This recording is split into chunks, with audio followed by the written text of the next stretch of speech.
right, it's the Lex and Pete show. It's a solo show today. I'm going to try and keep it quick. We'll get into all that in a second. But first, let's get a word from our sponsors. As always, the Lex and Pete show is brought to you by Sundog Multimedia. Sundog Multimedia is an online communication social media company. They were once just a personal tool that has since evolved into something much bigger, allowing users to communicate, research, and discover things that impact their daily lives and decisions. Sundog will collaborate with you to help build a modern yet nimble social media strategy by utilizing innovative and traditional media principles. Sundog is also a proud sponsor of the Stop Soldier Suicide Foundation.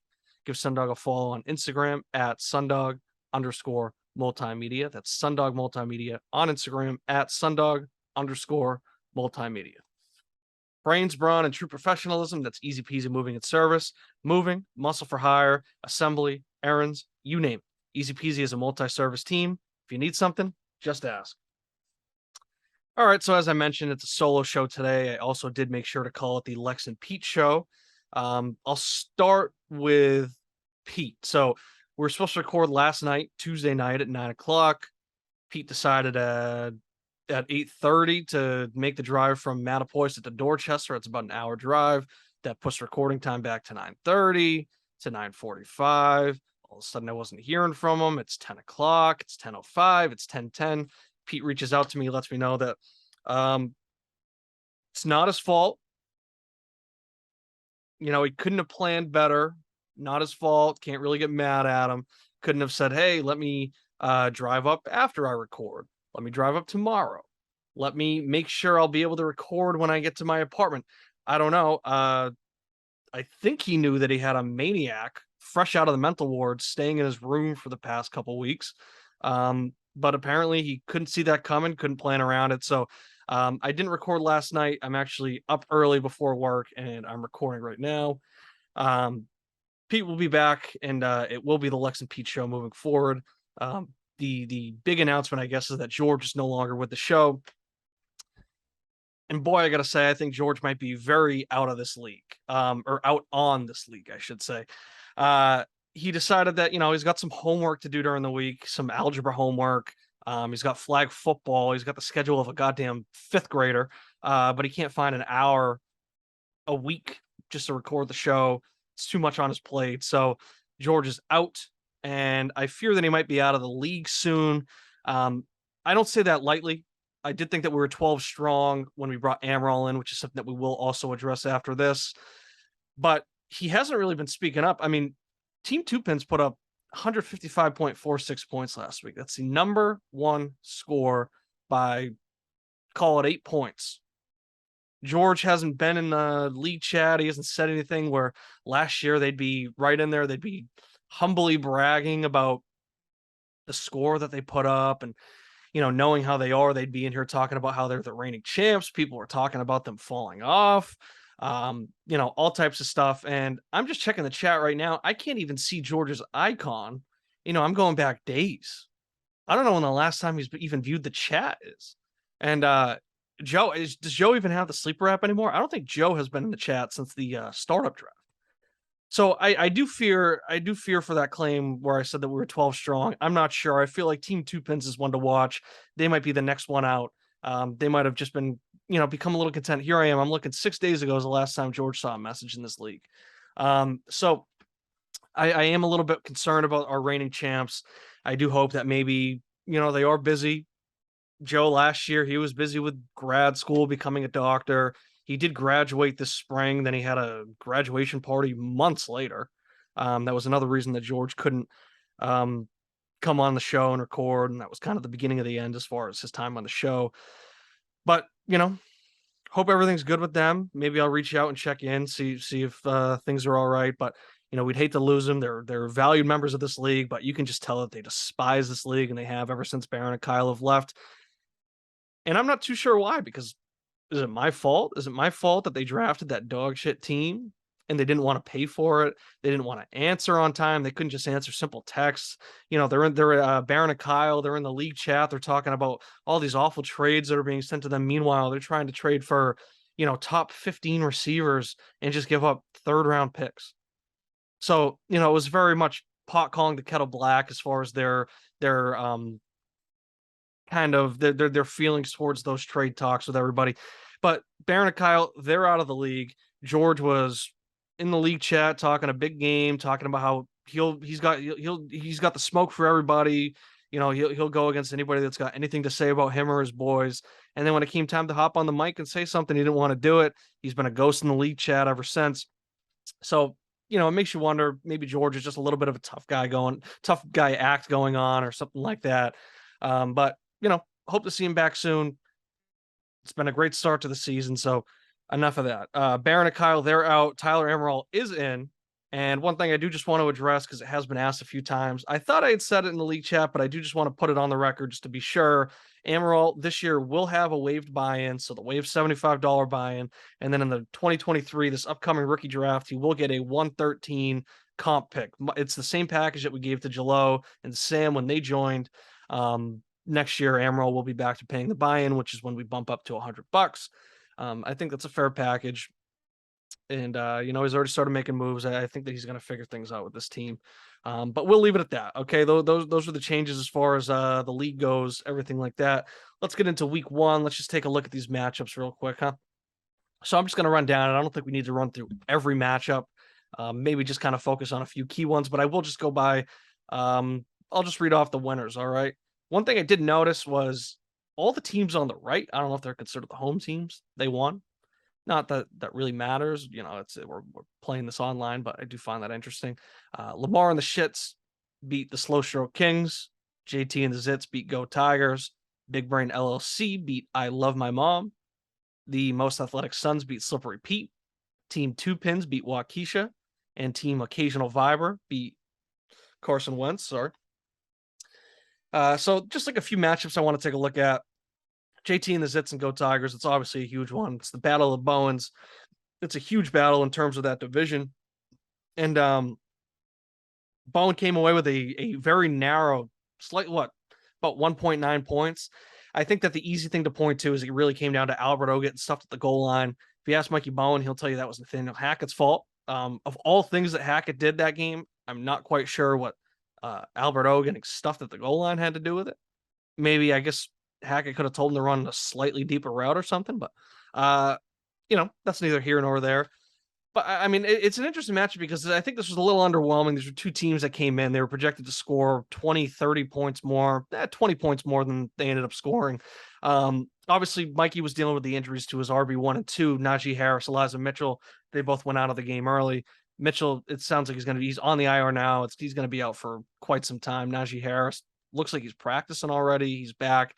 But there are some concerns with Najee there because there were rumors about the Lisfranc injury to his foot early in the preseason, and then now he's got another foot injury. So that will be something to monitor because sometimes it's almost better when these guys go on the IR because you don't have to play him. Where when he's healthy and he's active, you feel obligated to play him. But sometimes they're playing at limited health and they can't really give you that output. But you're stuck starting them and you're stuck getting these bad outputs.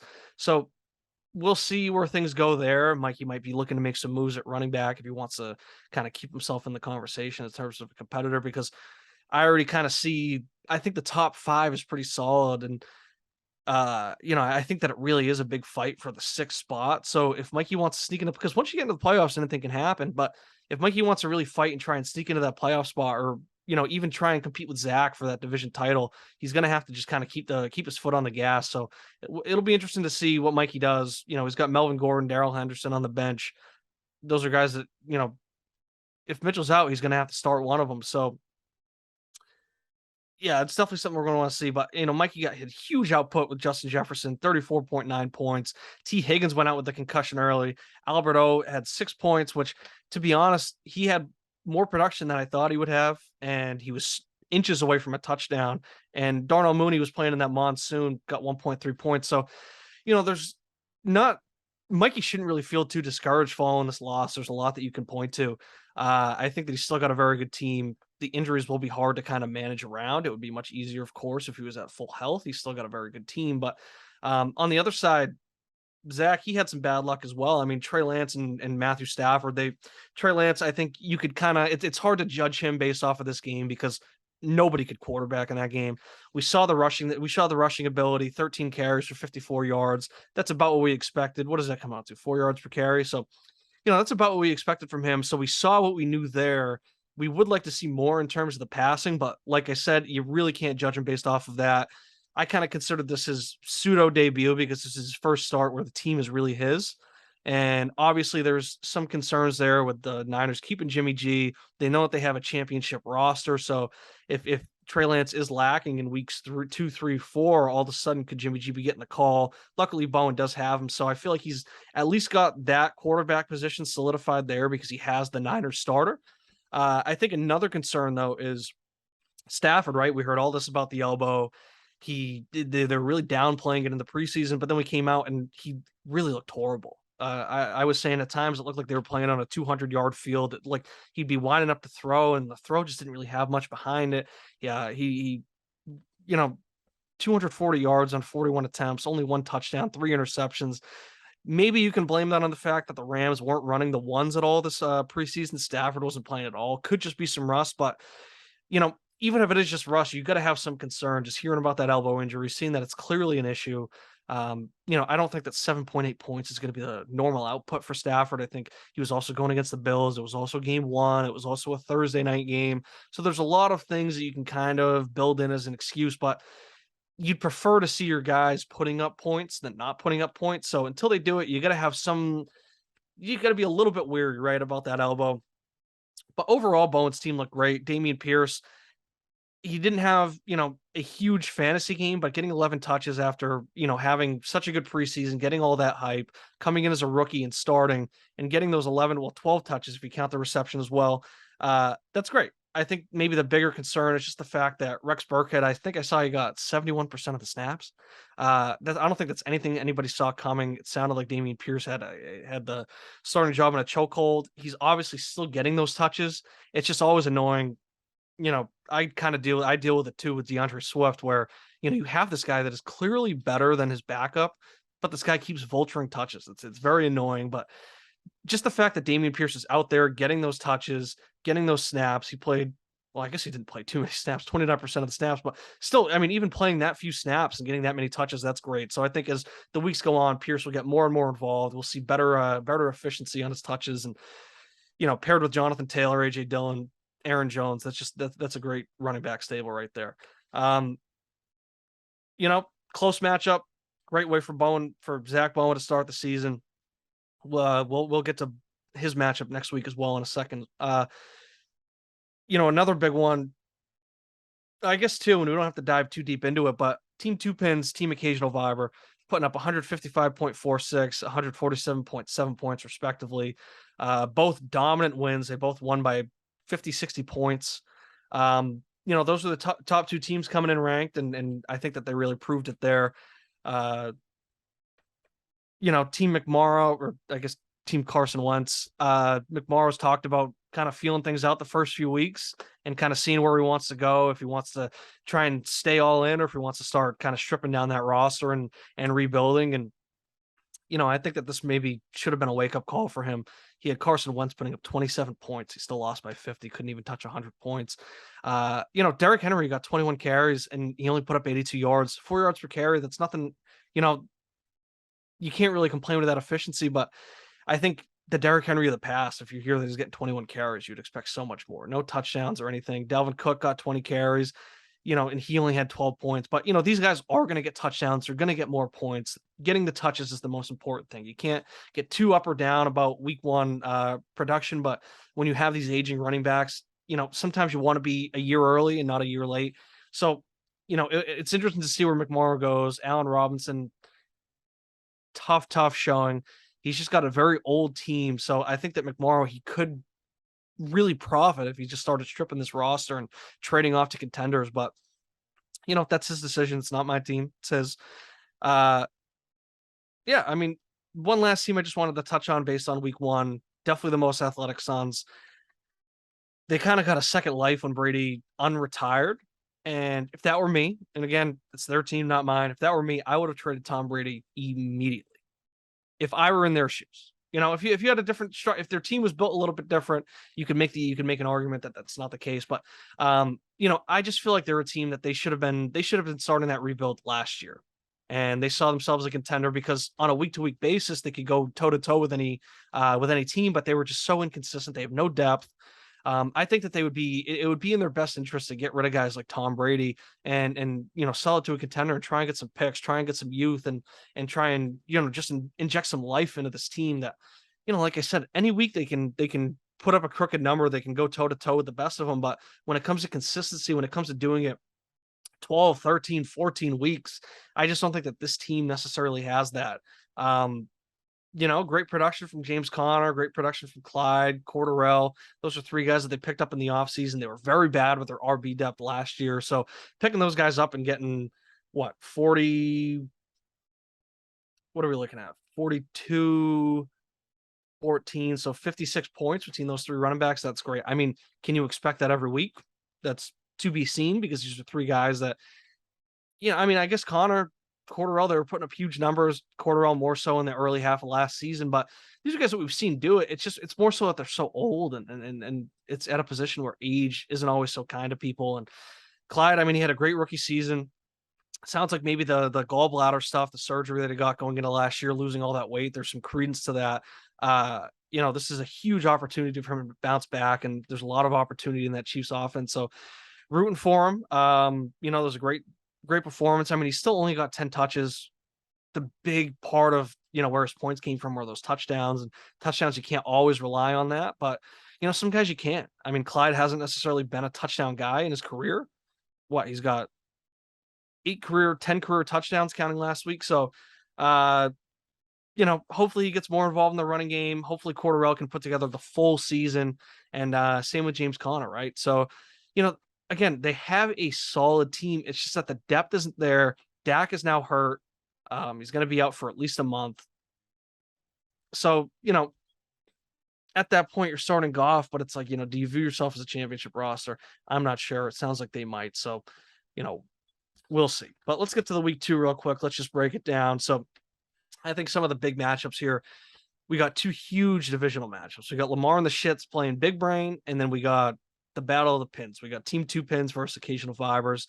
I can kind of cover these games, I think, at the same time because I think you could say the same thing for each matchup where these are, I mean, the top 1 and 2 teams playing each other, and then you got the top 3 and 4 teams playing each other. Simcoe came out, had a big win.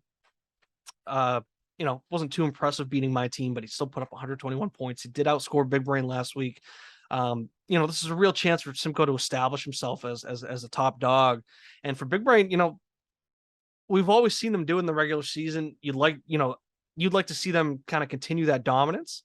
If they want to continue and try and build off of what they've done and actually have some playoff success. So, establishing that, trying to get that top seed, trying to win that division, drawing that line in the sand early between 2 of the top teams in the league. It's very important. You could say that, and it's the same thing for the Vipers and 2 Pins, right? They're fighting for the division. Only one of them can win. The other team's going to be a wild card team. So this is a very important matchup in terms of that. You've got to win those head-to-heads. We saw it with the Bones last week. You got to win the head-to-heads because you want to get that division. You want to compete for the bye. You want to at least make it to the Final Four, right? You want to get that guaranteed Final Four spot. Hasn't helped Big Brain in the past, so maybe this is one where, hey, they'll lose it. Maybe they'll lose the division. Maybe coming out of the wild card is actually good for Big Brain. A little bit of a spin zone for them. You got to get that game before, that second week of the playoffs. You're playing a team that just came off a big win, big playoff win. They're feeling it. And maybe the bye week is just not something that works for them. So, this could be a matchup maybe they're looking to lose. But besides that, I don't think there are any too many interesting matchups here. I think maybe some measuring stick matchups like the Slow Stroke Kings versus I Love My Mom. I think the Slow Stroke Kings, they view themselves as kind of still in that tier above I Love My Mom, who is definitely fully committed to the rebuild, has all the youth, and so does the Slow Stroke Kings. But obviously Wallace is much more committed to building through the draft, where we've seen Finesse Bebe Jones. I like to say that he rebuilds on the fly. He doesn't have the patience to wait for the draft. So he gets these picks, but instead of waiting, we'll get to this too, because we want to talk about the Slow Stroke Kings in a second. But screw it. Let's just get right into it. Actually, fuck the rest of these matchups, right? So Pete wrote a blog about my team, the Slow Stroke Kings, talking about my rebuild. He broke it down, had this nice graphic that had everybody that I sent, everybody that I received. I'm glad that I could co-write that blog with him, because in our home group chat, month and a half ago, I wrote that exact thing out on paper and then send it to the group chat, and then Pete just puts it on fucking Excel and calls it his own work. But that's classic Pete, right? Par for the course. Good job. Great blog. Oh, unbelievable. So well written. But he talks about, he just kind of gives his review, right? So he says that this is either going to be, and here's, this is slippery Pete too. He never really thinks things through. It's either going to be the biggest win or the biggest loss. There's no middle ground there. I couldn't have just made like an even trade. I mean, speaking of it, right? He pulls up these trade calculators, Keep Trade Cut and Dynasty GM. So Keep Trade Cut had me winning by 56, or had me winning 56,901 to 47,800. And on Dynasty Nerds, they had me winning or losing 20,786 to 21,889. He calls that relatively / slightly leaning in my favor. And we got one that's an absolute blowout.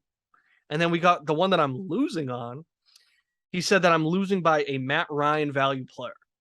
That's a 37-year-old quarterback who was QB 20 last year, QB 25 last week.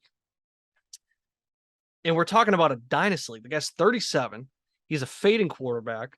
He's a guy that is on a bench right now. He's on Simcoe's bench. He wouldn't be starting for most teams in our league. Not talking about the NFL. Of course, he'd be starting for plenty of teams there. But if we're talking about a dynasty trade where I made that many trades, I traded that many players, that many picks, all that stuff, and I came out of it losing by a Matt Ryan, listen, I'm all right. I'm okay. To call that a loss, yes, technically it is a loss, or I guess literally it is a loss. But when you're looking at it there, you can't expect it to be even. There's got to be some type of margin there. I think I fall within that margin. We can call that even. And classic Pete, right? God forbid he pulls up a third trade calculator and just kind of gets like a definitive a definitive ruling or something. I mean, we got a total blowout. We got one that you could call, you could argue as a draw, and he couldn't just pull out a third one just to kind of see. So, Dynasty GM. Oh, let me check. Dynasty GM had me winning that trade, or not. Keep Trade Cut had me winning by 12,000. I'm looking at these players right now. I'm pulling up their rankings. The highest rated player in Superflex on Keep Trade Cut is Josh Allen, slightly under 10,000. His value is 9,994. So on Dynasty Nerds, I lost by a Matt Ryan. On Keep Trade Cut, and I know that they do things where they make the value slightly different. So if you're trading an older player, the value is gonna change and all that stuff. But on Keep Trade Cut, I won the trade, the overall cumulative trade, by more than the highest rated player in Superflex per Keep Trade Cut. So, one's an absolute blowout, one's a draw. Pete calls it relatively / slightly leaning in my favor. Kid's a moron. He goes on, he says that he was the guy. This was in his opinion, right? Where he says that he's against everything that I've done because I gave up pits. But he says that he was the guy that was against the 20 that was out on the 2022 class. So I just pointed out, of the 12 picks in the first round, right? There's 12 teams. 6 teams had picks. Might be 7. I don't know. I think it's 6. I counted very quickly, counted on the fly. P had 2 of those first round picks. He had 1/6 of the picks. He also had 5 total picks in that draft, which was the third most out of the teams in the league. So he's so out on the 2022 draft that he had 2 first rounders. He had the third most picks. Just think about that, okay? Let that settle in. Because then he goes on to talk about, right, he doesn't believe in my receivers, right? He doesn't think that when you're rebuilding, you're trying to get youth, doing it the way that I'm doing it is working. Says the guy who's starting, he's starting Malik Willis, right? That's his only quarterback that he's got because Deshaun Watson's suspended. He's starting Hassan Haskins. He's starting, I don't even know who else, because he's starting running backs that don't even get snaps. They're healthy scratches. And then he's starting these guys, and you can argue, okay, I know. Michael Pittman, he's done it. He's established. Jerry Jeudy had a very good week 1.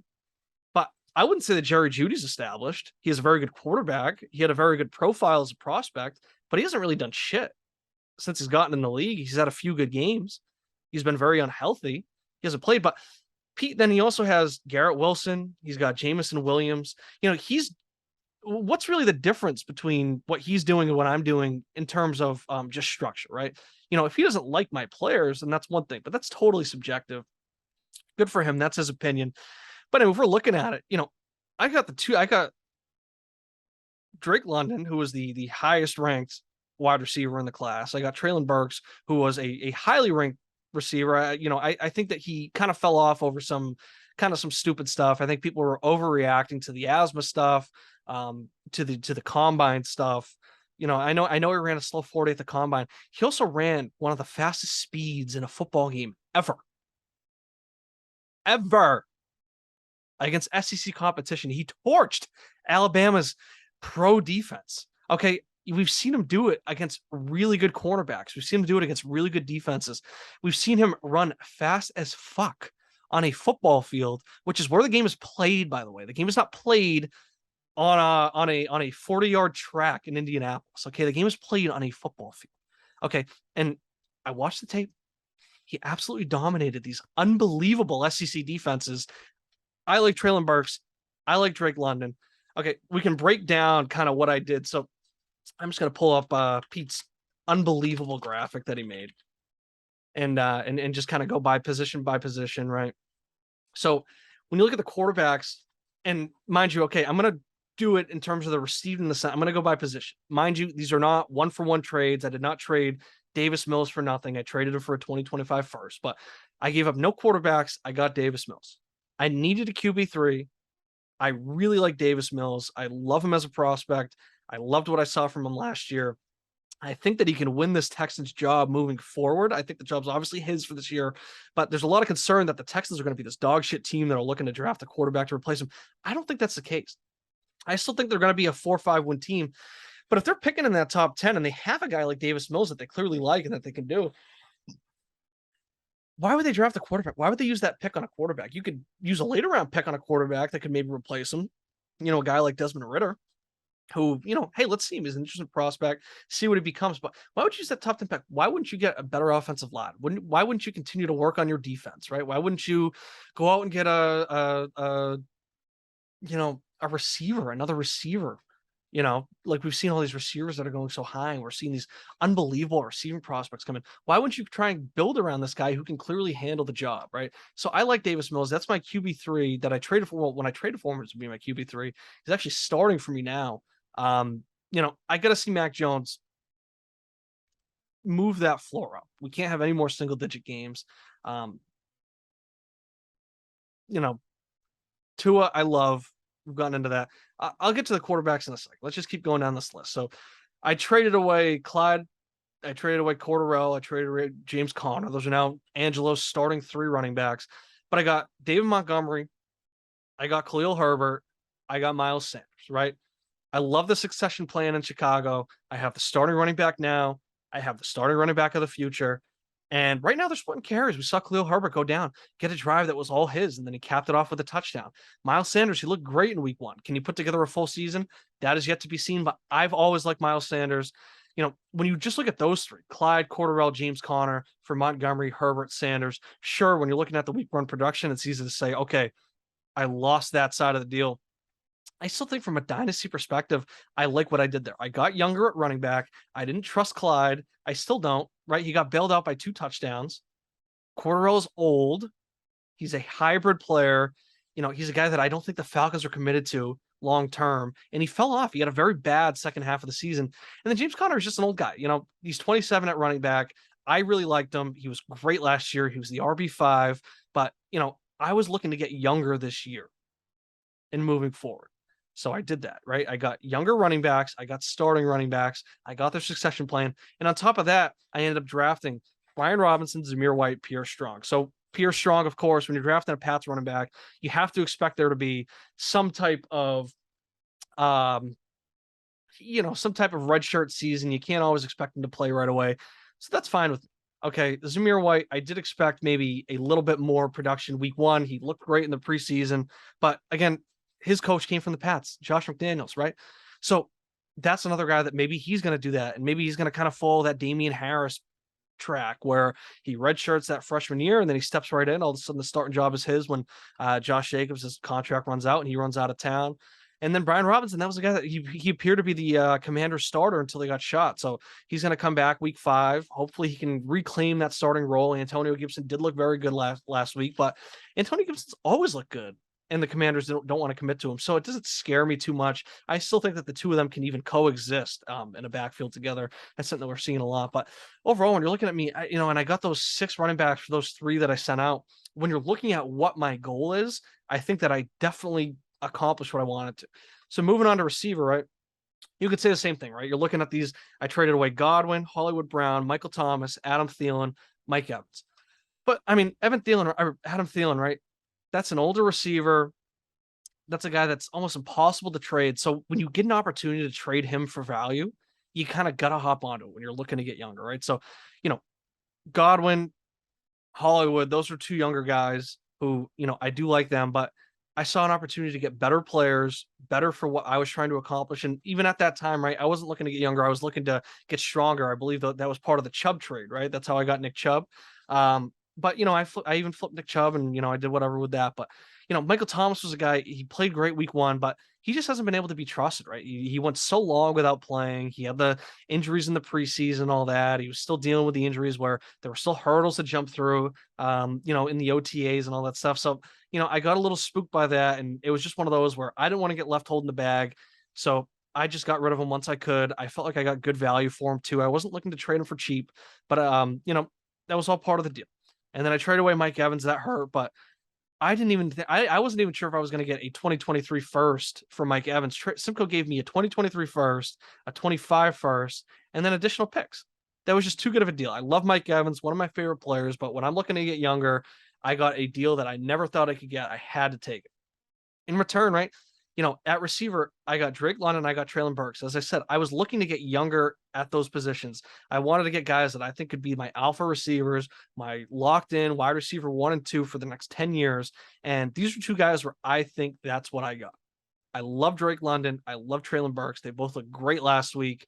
Treylon Burks, he looks like he might have more of the big play ability, where Drake London's going to be a guy that can get you, once he really finds this groove, he's going to be getting you just eating targets, eating yards. Hopefully he can get some touchdown looks. I mean, Pitts didn't get great touchdown looks last year, so hopefully they could figure out, the Falcons can figure out how to get Pitts and London some red zone looks, some red zone targets, and run up those fantasy points a bit.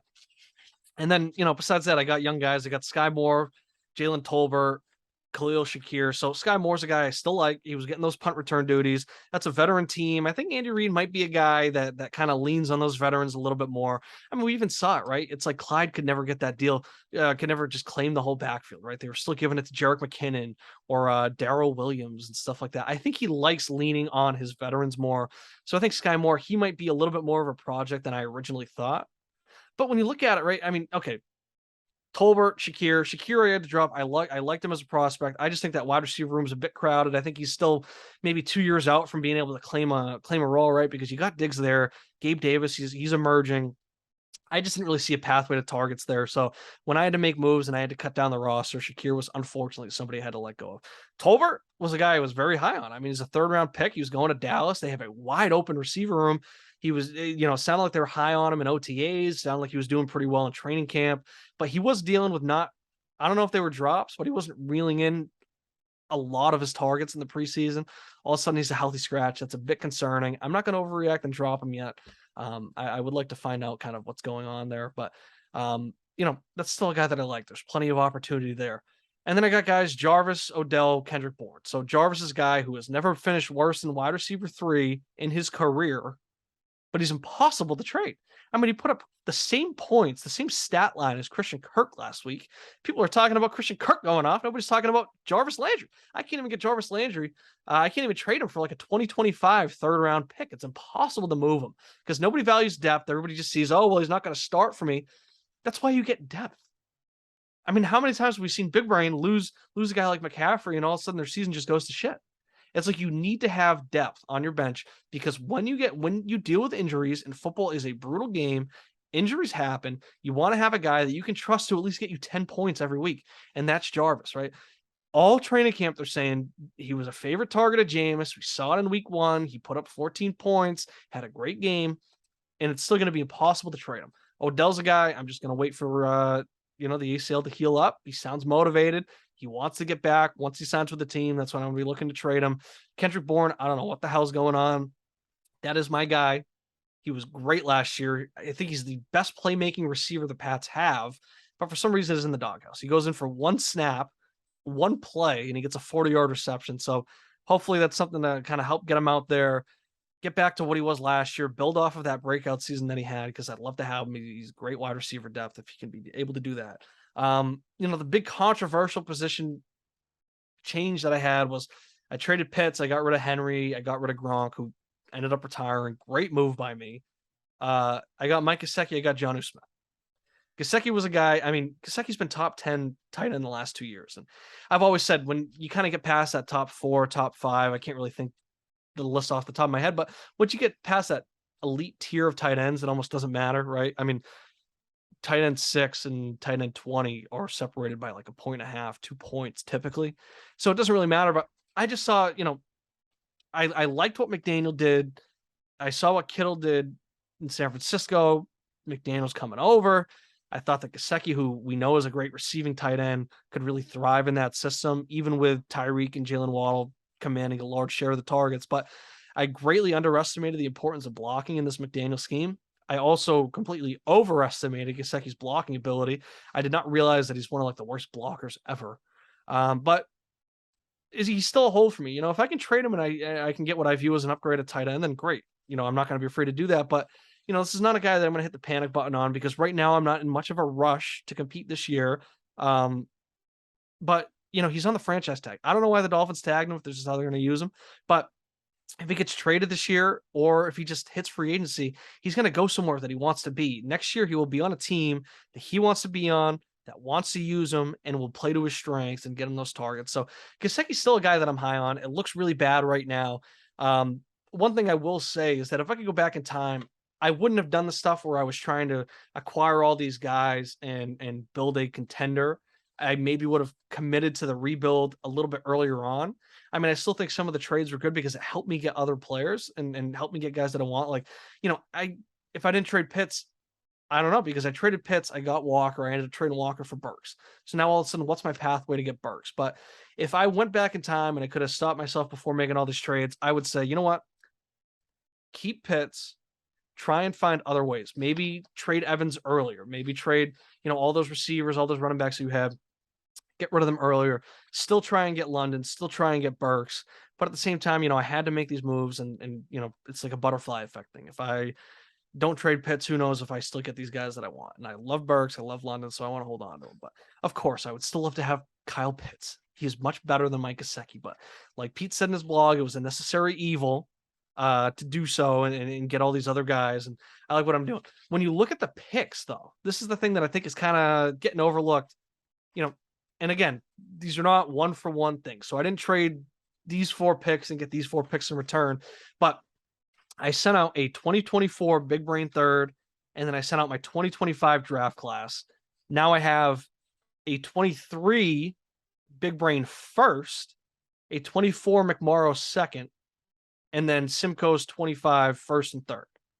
So if you want to cancel out the 25 first and thirds, I lost a 24 third and a 25 second, and I got a 23 first and a 24 second.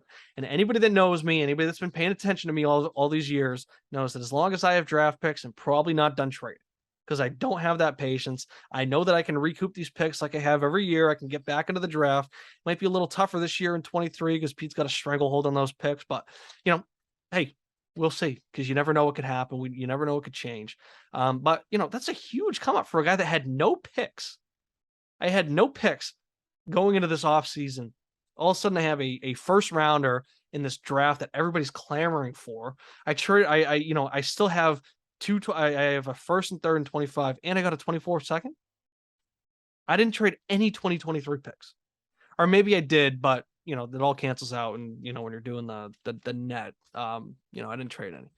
So Actually, no, you know what? I don't think I did. I don't think I had any 2023 first besides that. So, that's a huge come up. So, for me, when you're looking at what my goals are, I improved at quarterback.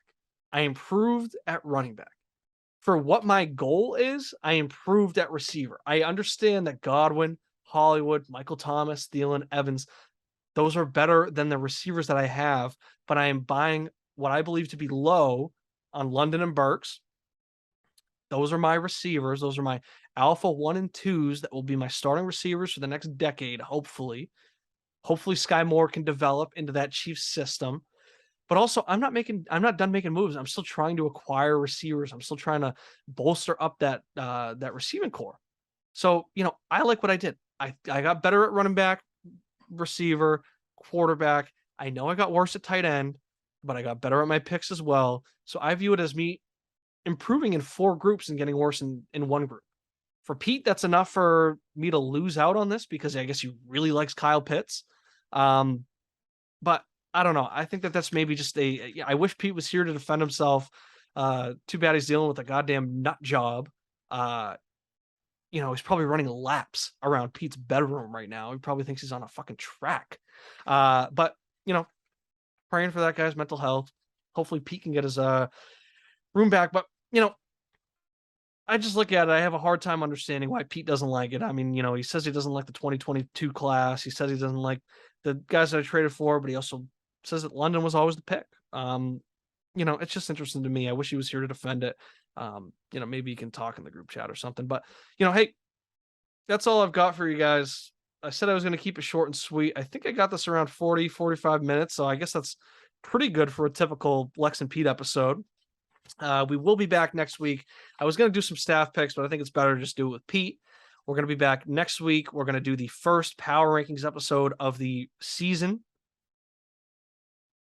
I guess. I don't know I did do the preseason of this season. Of this season, it will be the first power rankings episode. It'll be interesting to see because we got those huge matchups next week. So, once again, we want to thank our sponsors, Sundog Multimedia, Easy Peasy Moving and Service, for Lex Lumpkin, for Slippery Pete. Have a good one.